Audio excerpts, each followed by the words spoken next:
বন্ধুরা, original Russell viper এখানে গাছের উপর দেখা যাচ্ছে। এটা একদম বাস্তবে যে মোবাইল ক্যামেরার মাধ্যমে জুমিং করে আমরা দেখাবো। আপনারা আমাদের সঙ্গে থাকুন, আমরা সাপটা দেখানোর জন্য চেষ্টা করতেছি। এই যে দেখতে পাচ্ছেন অরিজিনাল রাসেল ভাইপার। আপনারা দেখতে পাচ্ছেন তো অরিজিনাল রাসেল ভাইপার। আমরা এখন দেখব কিভাবে এটা মারা হয়। এলাকার সবাই চেষ্টা করতেছে এই সাপটাকে মেরে ফেলার জন্য। আমরা এটাই আজকে দেখব কিভাবে সাপটা মারে। এই যে দেখতেছেন, এই যে কুটা দিয়ে, বড় কুটা দিয়ে এটারে পারার জন্য চেষ্টা করতেছে। দেখা যাক এটা কোথায় পড়ে, আমরা এটাই দেখব। এই যে চেষ্টা করতেছে দেখেন, এই যে আপনারা দেখতেছেন এটা অনেক গাছের উপরে, এই জন্য ভিডিও ক্যামেরাটা সুন্দরভাবে ধরা যাচ্ছে না। দেখা যাক, এই যে সাপ, এই যে নিচে পড়ছে।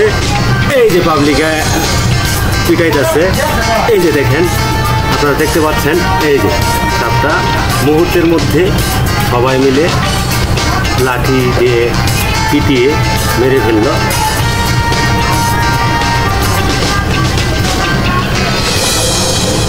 এই যে আপনারা দেখতে পাচ্ছেন সবাই আক্রমণ করতেছে সাপটার উপর। সবার হাতে লাঠি, কাউকে নিষেধ করার কোনো উপায় নাই, কারণ এটা যদি কামড় দেয় তাহলে মানুষ বলে বাঁচে না। তো উত্তেজিত জনতা সবাই, না কারো না মানবে না এরা।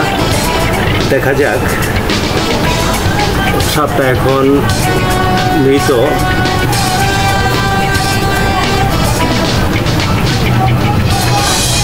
এখানে অনেক মানুষ, শত মানুষ, এলাকার অধিকাংশ মানুষই এখানে এসে পড়েছে, প্রায় 400-500 লোক। এই যে সাপটা আমরা জুমিং করে, অনেক জায়গায় আঘাত হয়েছে সাপটা। মনে হয় 3 থেকে 400 বাড়ি সাপটার উপর পড়ছে। এই যে এখনো নড়তেছে। এটা মনে হয় অরিজিনাল রাসেল ভাইপারি, 4.5 ফিট লম্বা।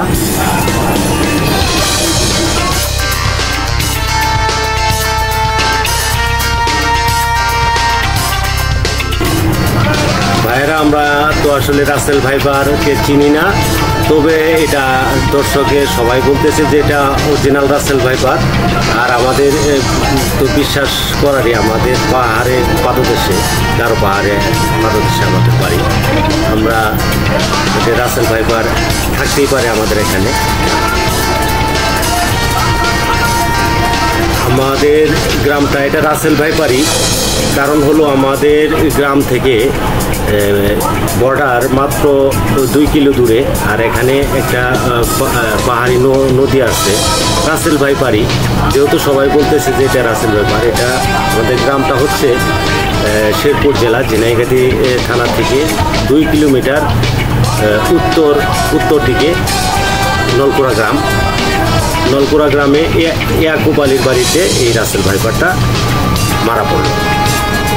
আপনারা সবাই, জানি না ভিডিওটা আপনাদের কতখানি ভালো লাগছে। যদি ভালো লেগে থাকে আমাদেরকে অবশ্যই ফলো করবেন, কমেন্ট করবেন, শেয়ার করবেন। সকলকে ধন্যবাদ।